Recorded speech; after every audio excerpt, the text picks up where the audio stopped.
6 сынып мектеп оқулығы. Жер астына саяхат.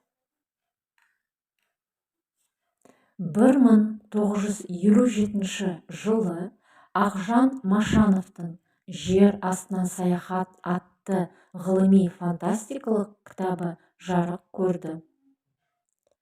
Шығарманың кейіпкерлері Жабай мен Қабай туған еліміздің тарихи аймақтарына сапар шегеді.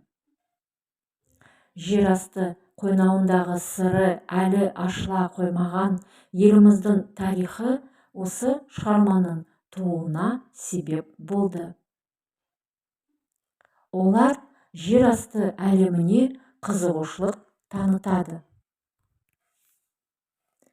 Кейіпкерлердің ынта-ықыластары мен батыл әрекеттері шығарманың идеясын аша түседі.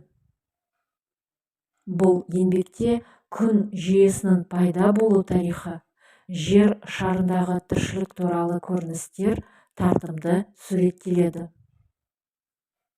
Жер астына саяхат еңбегі оқырманға болашақ жайлы ой салады.